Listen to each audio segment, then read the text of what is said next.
I'm Vanessa Feltz and I started on GLR way back in 1989 and I was a guest on the show Jewish London. It was a magnificent radio show. It was unique because people used to dress for it and people always said, oh look, those are the guests for Jewish London. They all look as if they're going to a bar mitzvah, and it was absolutely true. It was my first ever appearance on radio. I'd never done hospital radio, university radio, local radio or any other kind of radio, and from the very second that I sat down behind the microphone I was absolutely hooked. And I remember in the early days I used to count my appearances. You know, I've been a guest on Jewish London 3 times. They've asked me to be a guest 5 times. They didn't pay me, not even petrol. I didn't have a bean in those days. I was married to a junior hospital doctor and we were struggling along on a huge overdraft. I didn't ask for money even because I enjoyed it so much. I think it was the very first time in my life I was the person in the room I most wanted to be. And when they finally asked me to present the show, which was a few years later, and I remember getting paid £50 for it, and I used to spend days preparing, whole days, about 3 days a week,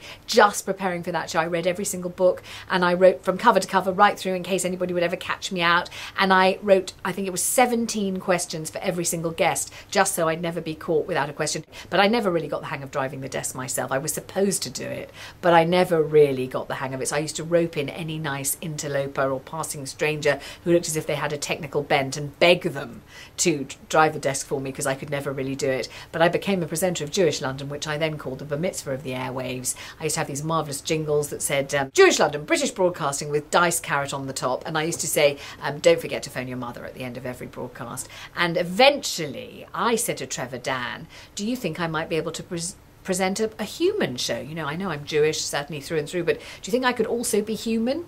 He said, oh no, I don't think so. I don't think you'd cross over at all. Absolutely not. It took a few more years in the hot seat at Jewish London, and I believe he went to the Groucho Club and the black barman said to him, oh, I do love your Vanessa. And he said, what? And he said, yeah, Jewish London, what a great programme. And I believe that's what persuaded him to let me have a go at being a human and not simply a Jew. So thanks very much indeed, Trevor.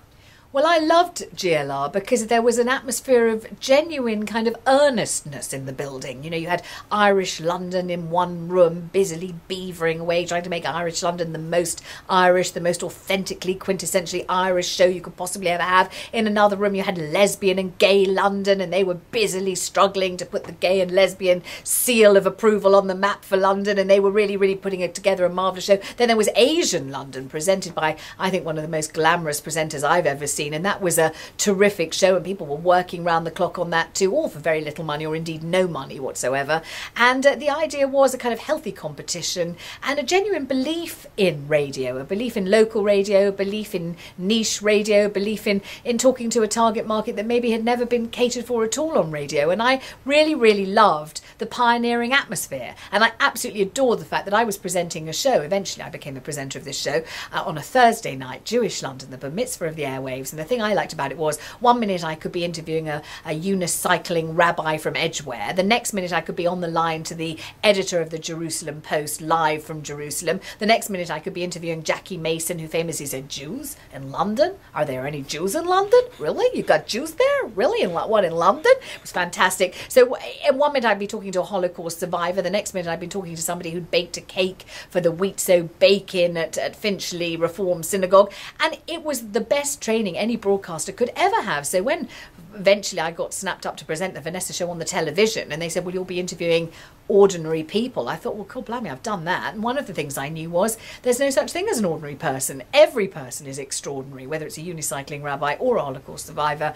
And I have been able to bring that knowledge to bear on everything I've done so far, including personal relationships. And I have GLR to thank for all of that.